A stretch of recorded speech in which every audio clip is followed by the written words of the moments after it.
Étranger. Ici tu seras bien si tu y restes. Ici, le souverain bien est le plaisir.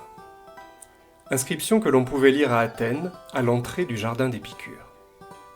Bienvenue dans le jardin, cet espace ouvert et accueillant où l'on aime à se retrouver entre amis. Le jardin est un podcast qui explore la création littéraire en s'intéressant d'abord et avant tout au quotidien, à la pratique, à la vie des autrices et des auteurs. Vous êtes prêts ? Donnons tout de suite la parole à notre invité. Donc le jury finalement est tombé sous le charme d'un roman. Alors c'est intéressant parce que ces dernières années on a couronné plutôt des essais. Cette année c'est un roman. Le dernier des siens de Sybille Grimbert. Je le félicite. Ben voilà. Bonjour Sybille Grimbert. Bonjour. Nous sommes actuellement à l'hôtel de Guénégaud, rue des Archives à Paris, et en fait c'est le musée de la chasse et de la nature. C'est le mot nature qui nous intéresse plus ce soir, puisque vous venez d'être couronnée lauréate du prix François Sommer, donc qui chaque année, alors depuis 43 ans, j'ai été étonné par le nombre d'années d'existence de ce prix, couronne justement des ouvrages qui abordent le thème de la nature. Alors le vôtre est assez particulier puisque c'est un roman paru chez Anne Carrière qui s'appelle Le Dernier des Siens. Je vais vous laisser nous en parler, s'il vous plaît. Alors, c'est l'histoire d'un homme qui rencontre un grand pingouin.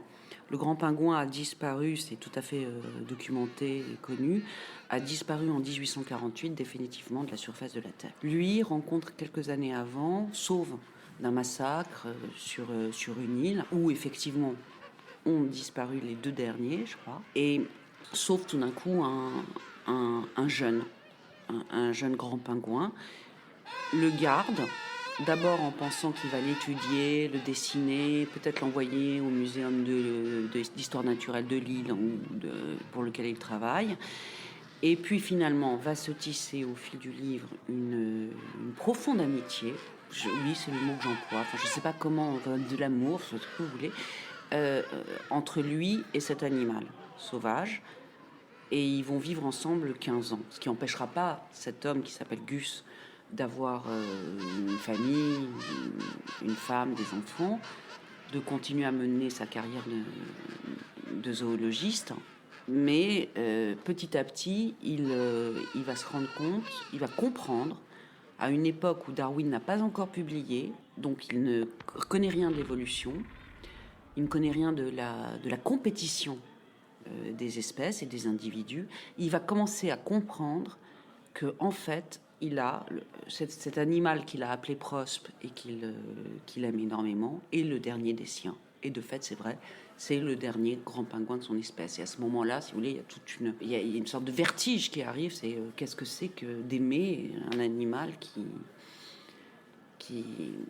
un être qui va disparaître. Il n'y en aura plus jamais des comme lui. Enfin, il est sous sa protection. Alors, c'est ça. Oui. Oui, bien sûr, mais de toute façon, il finira même s'il meurt dans son lit, j'ai envie de dire, enfin, pour le grand pingouin, enfin, de toute façon, il va mourir. Et donc, il n'y aura plus jamais sur Terre cette forme-là, ce bec-ci, cette relation-là. Je trouvais ça complètement vertigineux. Quand on perd quelqu'un, nous humains, ou quand on perd un chien, c'est extrêmement triste. Il n'est pas question d'en diminuer le chagrin. Mais on peut retrouver dans la vie, peut-être pas le même amour, mais on retrouve dans des êtres vivants quelque chose de la personne qu'on a aimée. Un goût, une intonation de voix, la douceur d'un poil, un geste.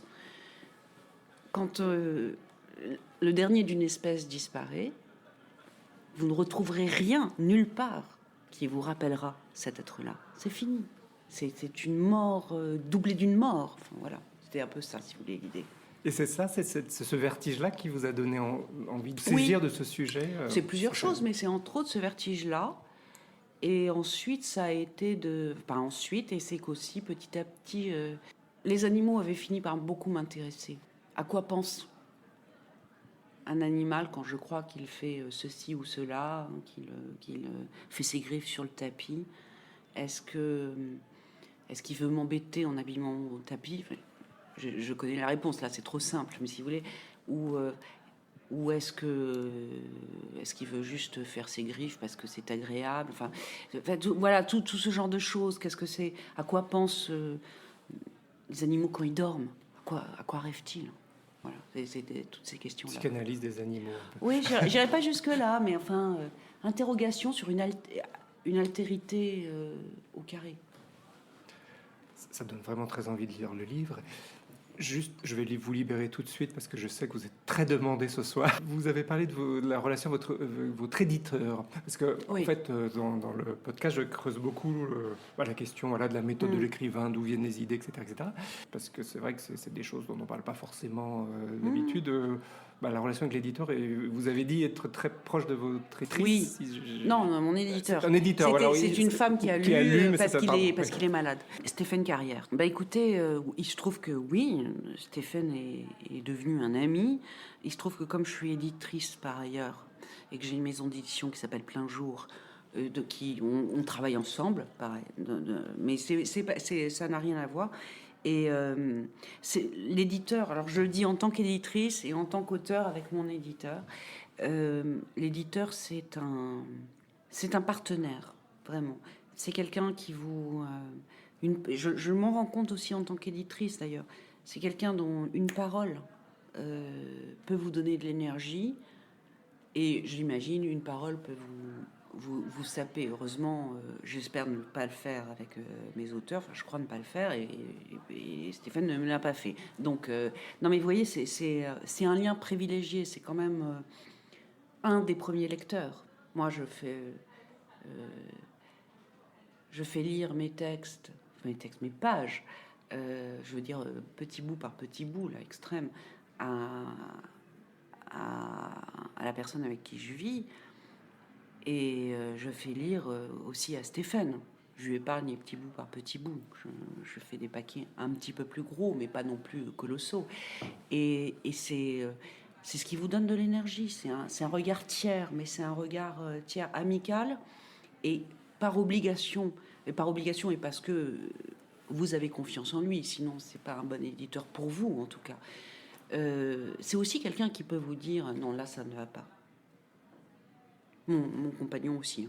Mais vous voyez, c'est donc un avis particulièrement important, parce que c'est un avis qui, par définition, est sincère.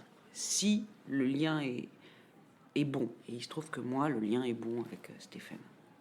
Je vous remercie beaucoup. Mais je vous remercie. Je rappelle à nos auditeurs que le livre s'appelle Le Dernier des Siens. Les éditions, c'est Anne Carrière. Et je vous souhaite une bonne soirée.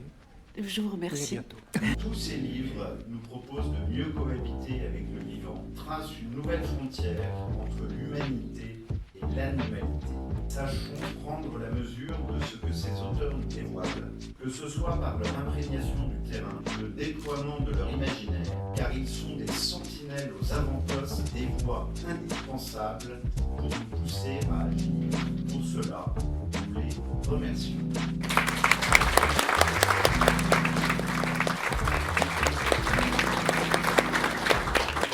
J'ai écrit un livre en pensant à deux choses quand j'ai commencé. J'étais fascinée par l'idée d'un dernier d'une espèce, du dernier individu d'une espèce. Ça me paraissait totalement vertigineux. Et j'avais commencé, depuis quelques années, à m'intéresser aux animaux, à travers d'ailleurs des lectures, certains livres qui avaient été primés ici. Et c'était uniquement ça qui m'intéressait. Je vous dis ça parce que je crois que c'est une sorte de message d'optimisme sur cette cause que nous partageons tous très différemment, sur donc la nature. C'est que je n'étais pas militante, et au fond, je savais bien que mon sujet recoupait la 6e extinction, mais c'était pas central, c'est pas pour ça. Je voulais pas témoigner de quelque chose, et c'était pas pour ça que j'écrivais ce livre. Ce que je veux dire par là, et qui doit rendre optimiste, et qui est aussi la vertu de ce prix, et autant avec ce que vous avez raconté qui est très bien sur les évolutions au fil des années, c'est qu'en fait ces sujets avaient infusé jusqu'à moi comme infusé auprès de plein de gens qui ne sont peut-être pas ici ce soir, que nous ne connaissons pas. Et chacun se l'approprie à sa manière. De ce point de vue-là, je crois que le fait que ce soit moi qui reçois ce prix, c'est un message d'optimisme. Et je dis ça, sachant que je ne suis absolument pas quelqu'un d'optimiste, de manière générale. Donc voilà, je voulais vous remercier. C'est que ça m'a fait voir les choses avec un angle différent. Moi, je travaille sur les questions des rapports homme-nature à travers mes études. Et puis ensuite là à travers un prisme un peu plus militant, et en fait là j'ai eu un prisme plus une histoire incarnée de personnages et quelque chose de plus sensible avec des émotions, et donc j'ai vraiment eu l'impression d'avoir un troisième angle sur ces questions qui m'occupent à temps plein. J'ai vraiment trouvé que c'était la force de cet ouvrage. Puis l'autrice tout à l'heure a évoqué un peu le vertige de ce que peut être la perte du dernier individu d'une espèce, et moi j'ai vraiment ressenti ça dans la deuxième partie du livre, le fait d'avoir du mal à conceptualiser ce que peut être la disparition totale d'une espèce. Moi c'est vraiment ce sentiment-là que j'ai trouvé très intéressant et qui je pense peut faire écho aussi, parce que même aujourd'hui avec tout ce qu'on sait et ce qu'on entend, ça reste quelque chose, je trouve, de difficile à appréhender à l'échelle individuelle. Et du coup, c'est toujours une très belle chose de pouvoir avoir un peu des aides et que les romans ou la fiction puissent nous accompagner dans ce genre de réflexion. Bonjour Vanessa Manceron. Bonjour. Et nous sommes ici pour la remise d'un prix qui est le prix François Sommer, et c'est justement sur des livres qui parlent de nature. Le vôtre s'appelle Les Veilleurs du Vivant. Il est paru aux éditions de la Découverte, et vous me disiez que le nom de la collection, c'est Les Empêcheurs de penser en rond. C'est un très joli nom de collection. Alors, en quoi votre livre empêche-t-il de penser en rond ? C'est une vaste question. Je suis anthropologue de formation et j'ai mené une enquête assez longue en Angleterre, dans la région du Somerset, dans le sud-ouest de l'Angleterre. C'est une enquête ethnographique assez fouillée, avec le choix de faire une description assez dense, en suivant sur les chemins de la connaissance en fait des gens qui sont les naturalistes amateurs, qui sont les experts de la connaissance de la nature, mais sur le terrain, des papillons, des oiseaux, des insectes, des plantes. Et en Angleterre, c'est une grande tradition, la tradition naturaliste très ancienne, elle a 300 ans maintenant. Et ces gens qui, au début, enfin en tout cas au 19e siècle, étaient encore des scientifiques, le paradigme dominant des sciences de la nature, sont devenus des amateurs au début du 20e siècle. Mais ils sont toujours très nombreux à parcourir la campagne. Et j'étais assez fascinée en fait par la proximité qu'ils étaient capables d'établir avec les êtres qu'ils observent continuellement, tout au long de leur vie, en détail. Et donc c'est cette foison de détails, de techniques un peu opiniâtres que j'ai observé de près pour voir surgir l'émerveillement, en fait, pour comprendre ce qui les attachait si pleinement et si vivement aux vivants, et quel type de relation ça instaurait avec les papillons et avec les plantes. Est-ce qu'ils retrouvent des relations qu'on aurait perdues à un moment de notre existence ? Il est probable que certains d'entre nous l'aient perdu ou ne l'aient jamais eu. C'est une tradition qui est tenace, en fait, qui dans nos pays européens existe depuis fort longtemps et qui se maintient et qui va même se développant. Donc ce qui m'a intéressé, c'est qu'il y a beaucoup de discours aujourd'hui sur les modernes comme étant incapables de se relier à la nature, parce que la voyant comme un décor un peu à l'extérieur d'eux-mêmes et à distance. J'ai montré qu'on pouvait être des modernes c'est-à-dire au sens où l'entend Descola, c'est-à-dire une continuité physique et puis une extériorité du fait de notre statut un peu exceptionnel. Et j'ai rencontré des gens qui sont capables de se relier de manière relativement horizontale, sans pour autant être animistes, sans pour autant être totémistes. Ce sont des modernes, et le régime moderne du rapport à la nature permet aussi ce type de relation exceptionnelle. Et c'est ce qui m'a intéressée. Et je crois que c'est dans la description qu'on fait apparaître ces choses-là, sans quoi on reste dans des grandes catégories un peu générales et on ne parvient pas à saisir la complexité d'un monde du point de vue de l'intérieur. Et donc, vous nous disiez que les Britanniques ont vraiment une tradition un peu particulière, parce qu'en France, je vois que le muséum invite les gens à surveiller un peu les oiseaux. Enfin, je ne connais pas très bien la question, mais il me semble avoir vu des campagnes comme ça. Mais donc, c'est particulier en Grande-Bretagne. Alors, il y a beaucoup de naturalistes aussi en France. Et Ils sont dans des sociétés savantes et puis participent aussi avec le Muséum d'histoire naturelle pour recenser l'état de la biodiversité. Parce qu'il faut savoir qu'aujourd'hui, si on sait ce qu'il en est du déclin des espèces, c'est grâce aux naturalistes, ce sont eux qui en témoignent et ce sont eux aussi qui permettent de rendre visibles ces évolutions. Donc c'est quelque chose de fondamental. Et en Angleterre, je dirais qu'il y a plusieurs motifs qui expliquent un peu l'importance de cette tradition.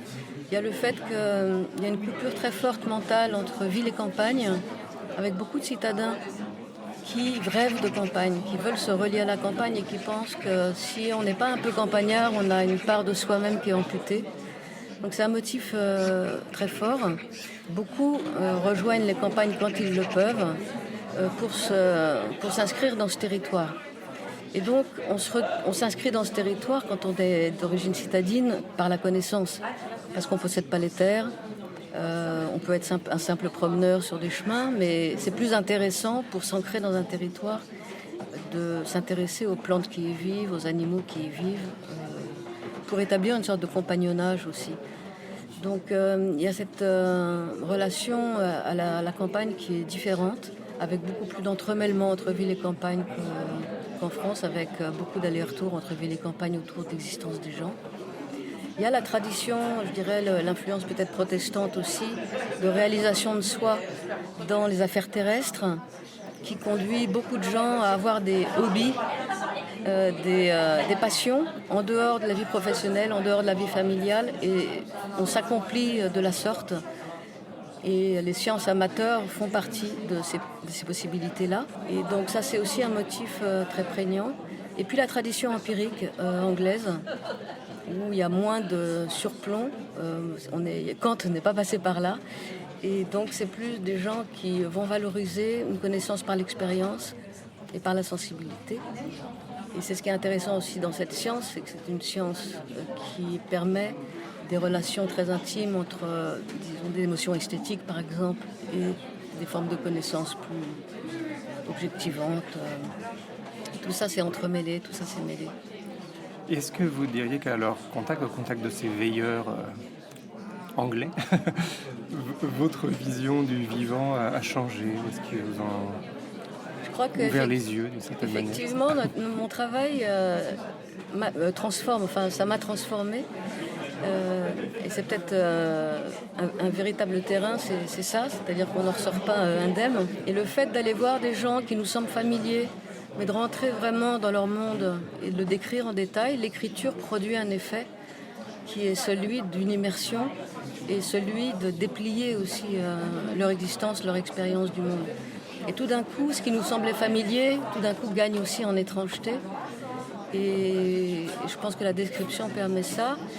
Et ça m'a transformée aussi dans la mesure où aujourd'hui je ne peux plus passer devant une petite plante qui pousse au bord d'un trottoir sans la regarder de près et m'interroger sur qui elle est, d'où elle vient, la regarder de près, regarder la texture de ses feuilles et donc rentrer dans le détail aussi. C'est une autre expérience du monde végétal et animal. C'est un mode d'attention qui fait surgir de la nouveauté et de l'étonnement, de l'émerveillement aussi, et puis qui permet de faire exister ces êtres qui sans cela sont invisibles et à côté desquels on passe sans même y prêter attention. Je vous remercie beaucoup. Je crois que beaucoup de monde arrive pour la remise du prix, donc on va rejoindre les autres invités. Je rappelle le nom de votre livre, donc ce sont Les Veilleurs du Vivant, les éditions de la Découverte. Merci beaucoup. Je vous remercie.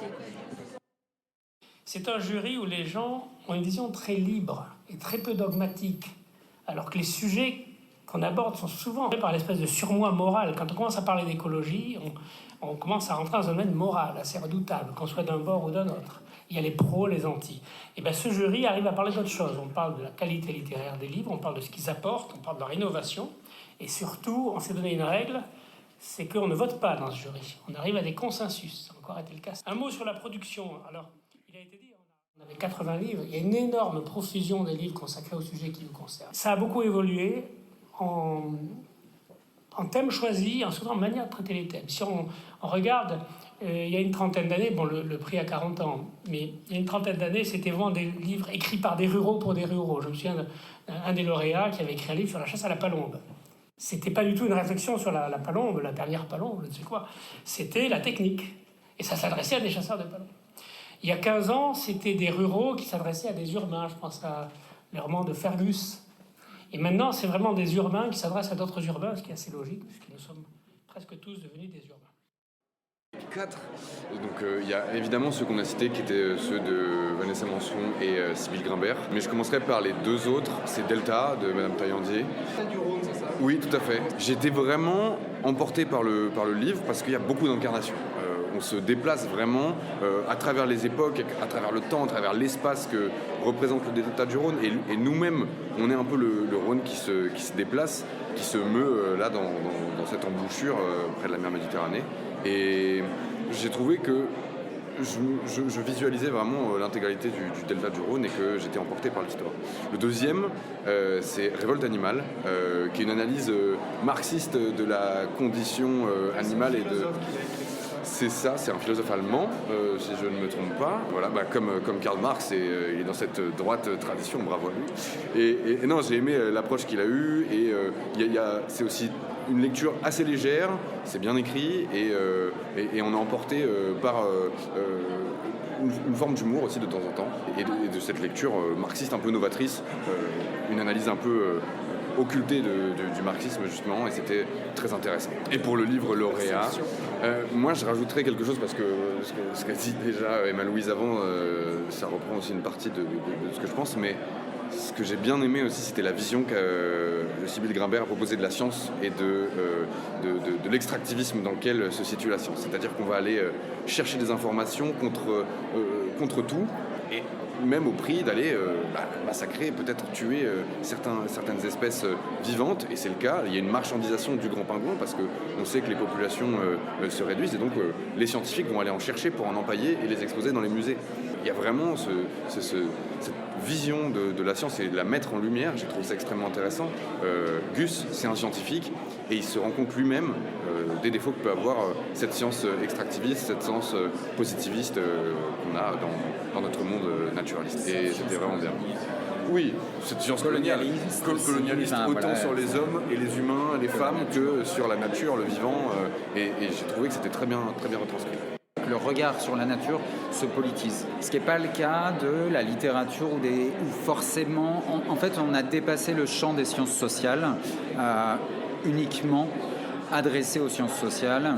Et je trouve qu'aujourd'hui, les écrits qui questionnent la nature, probablement dû à l'époque, probablement dû à la conscientisation générale, climatique, etc. Mais en tous les cas, il y a un point de vue qui se politise un peu plus sur le vivant et sur l'animal. Je suis très heureux que Sybille Grimbert ait reçu le prix pour différentes raisons, notamment pour la qualité littéraire de l'ouvrage, parce que je trouve qu'effectivement, en termes d'écriture et de littérature, c'est quand même un très beau texte. C'est quelque chose qui emporte, c'est quelque chose qui nous amène, on suit ces personnages, on suit ce trouble, comme disait Xavier Paty tout à l'heure, pas en employé ce terme, mais il l'employait en off. c'est vraiment l'idée d'être à trois, d'un ménage à trois, voilà. Et il y a même plus, parce qu'à un moment donné, il y a des enfants, et jusqu'où l'humain se perd aussi, avec cette fascination pour cet animal qui est un individu à part entière pour nous. Donc moi, je suis assez... Je suis ravi qu'elle ait reçu le prix. J'avoue que dans la présélection, moi j'avais aussi d'autres préférés qui ne sont pas forcément des préférés, mais on va dire à égalité. Je rejoins mon camarade précédent. Voilà, le texte marxiste de Révolte animale est un texte pour moi que je trouve assez novateur, voilà, assez intéressant et assez novateur. Je suis Fanny Taillandier depuis quelques années déjà, et j'ai beaucoup apprécié, ne connaissant pas du tout le détail du Rhône et la Camargue, j'ai énormément apprécié la manière dont elle traite en un texte très très court comme ça. Elle va traiter des Celto-Ligures jusqu'à aujourd'hui, l'histoire territoriale et de l'appropriation des territoires par l'humain, et comment on le colonise, comment on se l'approprie, comment on le rend à nouveau naturel et sauvage, mais en le gérant en fait par la gestion. Le texte de Roméo Bondon aussi et de Mathevet sur les sangliers, pareil, pose ces questions-là du sauvage, de la nature, etc. Beaucoup de textes sont assez riches. Enfin, J'aurais du mal à ne pas citer tous les textes, voilà, Marielle Massé ou autre, parce que c'est une sélection qu'on a faite. Donc voilà, ce serait un peu compliqué, effectivement, avec des coups de cœur sur certains points pour d'autres, pour certains livres, mais voilà, c'est sans faire de langue de bois ou quoi, mais c'est, voilà. 8 pouvaient avoir leur chance, même plus, mais on ne pouvait pas donner plus de 8 livres à nos membres du jury à partir d'octobre pour délibérer début décembre. C'est compliqué. Donc 8, c'est un bon chiffre. Et voilà, c'est déjà fini. Merci beaucoup, chères auditrices et chers auditeurs, d'avoir passé un moment avec nous dans Le Jardin, un podcast littéraire. S'il te plaît, dessine-moi un écrivain. Je suis François-Xavier Robert. Ce podcast n'aurait pas été possible sans l'aide précieuse de Julien Oran au mixage et à la création musicale. Si vous avez aimé ce podcast, n'hésitez pas à laisser un commentaire, à le partager, à vous abonner. Rendez-vous très bientôt pour un prochain épisode du Jardin.